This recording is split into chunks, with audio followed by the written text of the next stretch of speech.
Cubs fans, gather around because what I'm about to tell you will shake you to your core and remind you exactly why we bleed Cubby Blue through every triumph and heartbreak that comes with loving this team. Right now, as summer winds down and October dreams hang in the balance, our beloved Cubs are living through a story that reads like a baseball novel, written by the baseball gods themselves. Equal parts triumph, devastation, and the kind of raw human drama that only happens when you wear the uniform with that iconic C on your chest. We're talking about front office decisions that'll have you screaming at your TV, rookie magic that'll give you goosebumps, and veteran struggles that'll break your heart wide open. Picture this, a trade deadline that left us all scratching our heads, wondering if our brass had ice water running through their veins when they needed fire. Then imagine a kid, just a kid, stepping up when legends couldn't, carrying the weight of Wrigleyville on his young shoulders while seasoned veterans watched their dreams crumble in real time. And finally, a pitcher who tasted pure baseball heaven for 2 months only to watch it all slip away in the cruelest fashion imaginable. This isn't just about wins and losses, Cubs fans.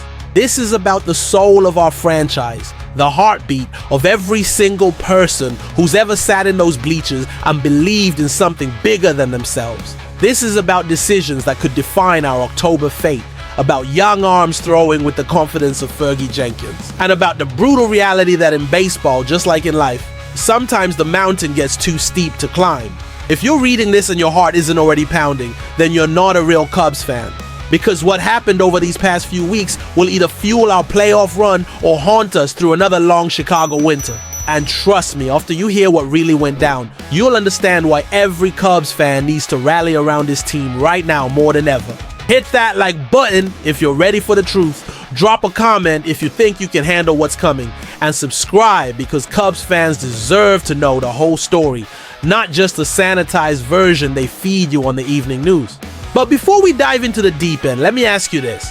How do you think it feels when your own front office plays it safe while your division rivals are making bold moves and you're left wondering if timid is really the Chicago Cubs way?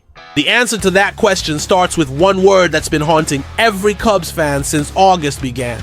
And when you hear it, you'll understand exactly why our season hangs by a thread. Cubs fans, that word is timid. And it's the single most devastating description of our trade deadline performance that any of us could have imagined hearing about our front office. Let me paint you the picture of what should have been our moment to strike fear into the hearts of every National League team heading into October. We had the prospects, we had the payroll flexibility, we had everything we needed to make that franchise-altering move that separates contenders from champions. Instead, we got a masterclass in playing it safe, when safe was the last thing our rotation needed. Jed Hoyer and his front office walked into the deadline with one crystal clear mission: find a front-end starter to pair with Shota Managa or Matthew Boyd in a postseason rotation that could take us all the way. They had one job, Cubs fans, one job, and they whiffed harder than a rookie facing Mariano Rivera in his prime. The only starter they added, Michael Soroka from Washington.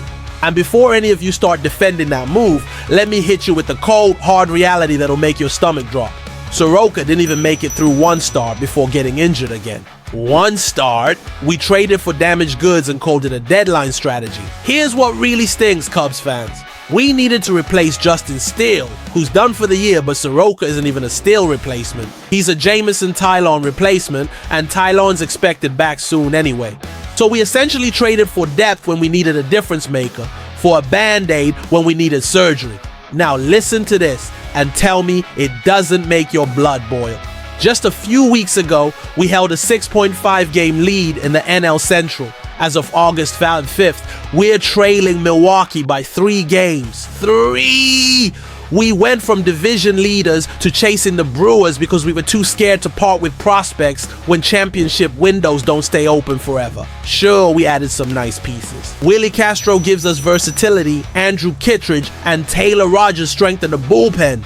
These are good moves, Cubs fans, but good isn't great, and great is what October demands. We had 98.1% playoff odds, but those odds mean nothing if we're stuck in a wildcard game instead of hosting division celebration at Wrigley.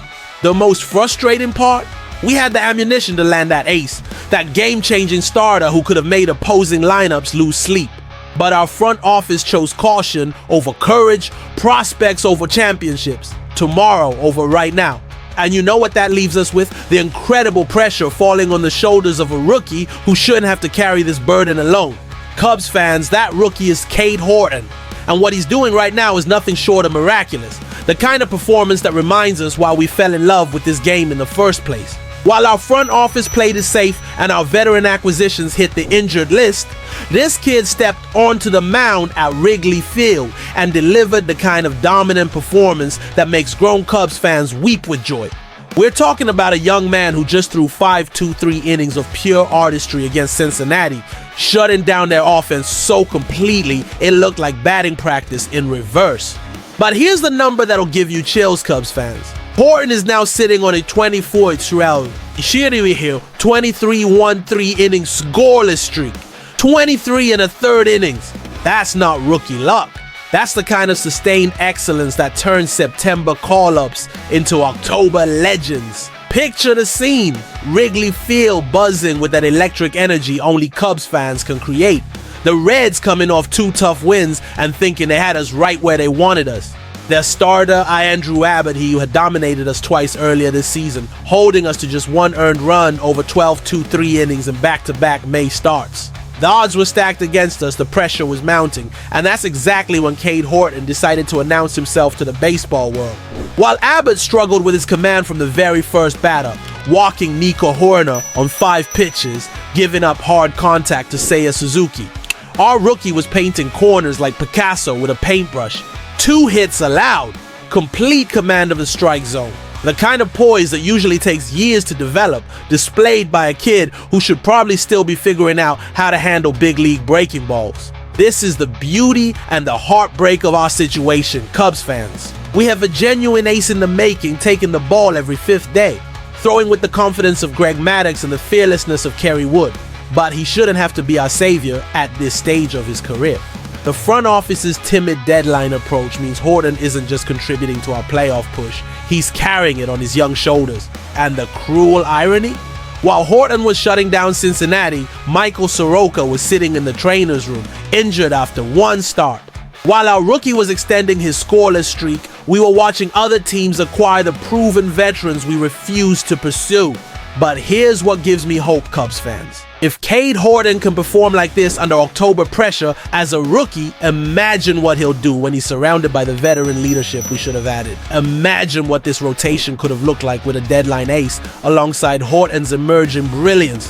Yet even as we celebrate this rookie magic, there's another story unfolding that perfectly captures the brutal reality of baseball dreams. Cubs fans, sometimes baseball breaks your heart in ways that remind you why this game is both beautiful and merciless. And Chris Flexen's whoa, sorry is exactly that kind of heartbreak. Picture this, a 31-year-old pitcher who's bounced around more teams than a journeyman relief pitcher, finally finding his groove with our Cubs at the end of April.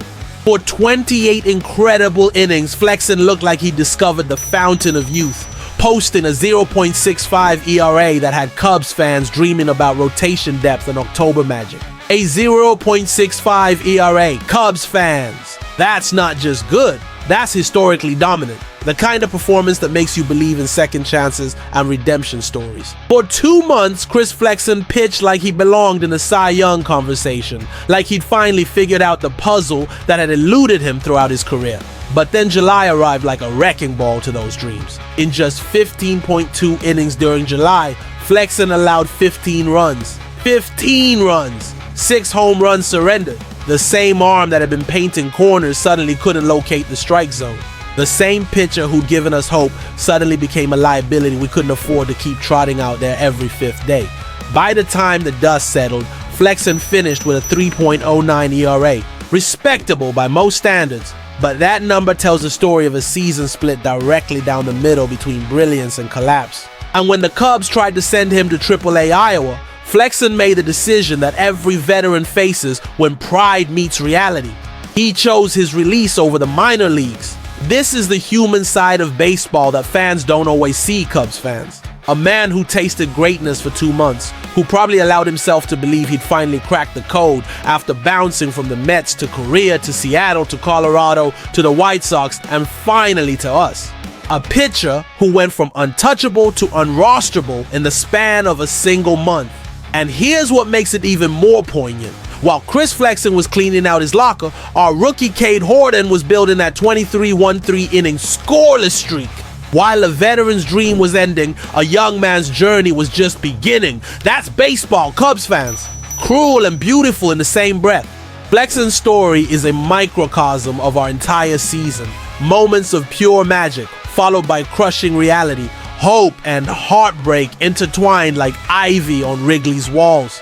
He'll probably catch on somewhere else, maybe with a team desperate for veteran depth in September. And Cubs fans, being who we are, will probably root for him to find that magic again. But his departure also represents something bigger, the end of veteran band-aids and the beginning of trusting our young core. With Flexen gone and our timid trade deadline behind us, this team's fate now rests in the hands of rookies like Cade Horton and the players who've bled Cubby Blue all season long. So Cubs fans, as we head into the final stretch of this roller coaster season, smash that like button if you believe in this team's fight. Drop a comment telling me which moment from this story hit you hardest, and subscribe because this Cubs story is far from over. We've got a rookie throwing like a seasoned ace, a front office that played it safe when bold was needed, and a team that's still 98.1% likely to make the playoffs despite trailing Milwaukee. We've got magic and heartbreak, youth and experience, hope and reality all swirling together in that beautiful chaos that makes Cubs baseball unlike anything else in sports. The question isn't whether we'll make the playoffs, it's whether we'll arrive there with enough magic left to make October unforgettable. And Cubs fans, if there's one thing we know about this team, it's that they've never met a moment they couldn't make dramatic. Are you ready?